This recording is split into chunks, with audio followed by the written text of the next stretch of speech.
बिस्मिल्लाहिर्रहमानिर्रहीम। अस्सलाम वालेकुम। तौबा के मुतलाशी पर फरिश्तों का नुज़ूल।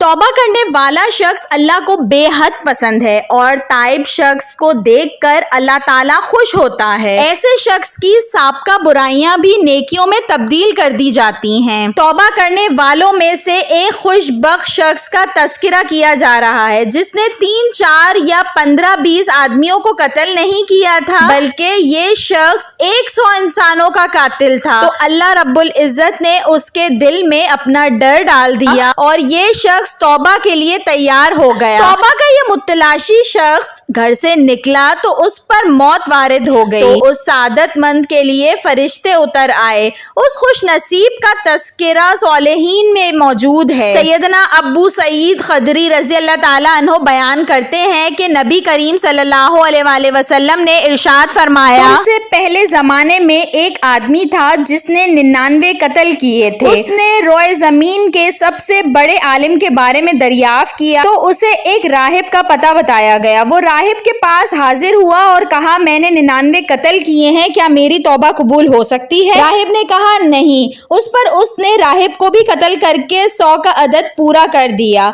उसने फिर जमीन के सबसे बड़े आलिम के बारे में दरियाफ्त किया तो उसे एक आलिम दीन का पता बताया गया।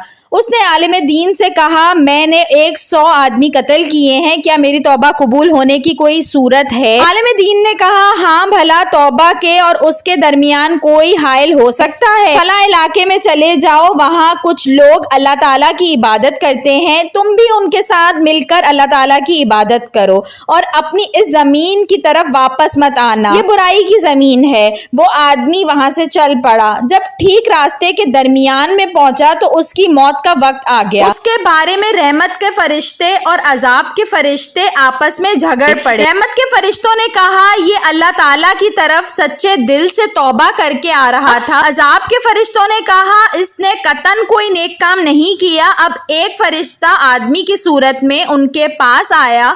फरिश्तों ने उस आदमी नुमा फरिश्ते को अपना फैसल बना लिया। उस फैसले देने वाले फरिश्ते ने कहा, दोनों मुकामात के दरमियान का फासला नाप लो और जिस मुकाम से वो करीब है उसमें उसका शुमार कर लो। फरिश्तों ने पूरे फासले को नापा तो जिस इलाके की तरफ उसका रुख था वो करीब तर निकला। लिहाजा रहमत के फरिश्तों ने उसकी रूह कब्ज कर ली।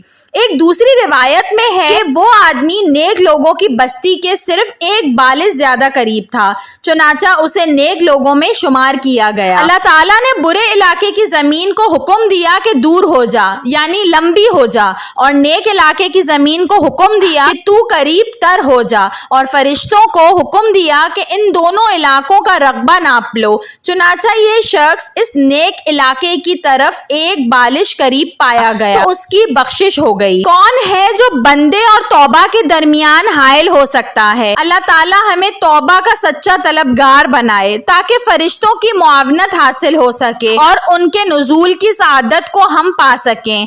तौबा करने वाले शख्स के लिए रसूल अल्लाह सल्लल्लाहु अलैहि वसल्लम ने फरमाया, गुनाह से तौबा करने वाला ऐसा है गोया उसके जिम्मे कोई गुनाह ही नहीं। तौबा से मुताल्लिक अगर फरमान रहमान पढ़ लिया जाए तो वो इस हदीस से बढ़कर है कि गुनाह भी नेकियों में तब्दील हो जाते हैं। अल्लाह ताला ने सूरह फुरकान में फरमाया, सिवाय उन लोगों के जो तौबा करें और ईमान लाएं और नेक काम करें, ऐसे लोगों के गुनाहों को अल्लाह ताला नेकियों से बदल देता है। अल्लाह बख्शने वाला, मेहरबानी करने वाला है। वीडियो पसंद आई हो तो इसको जरूर लाइक करिएगा और ऐसी मजीद अच्छी वीडियोस देखने के लिए मेरे चैनल उर्दू कहानी घर को सब्सक्राइब कर लीजिए। Thanks for watching. Allah Hafiz.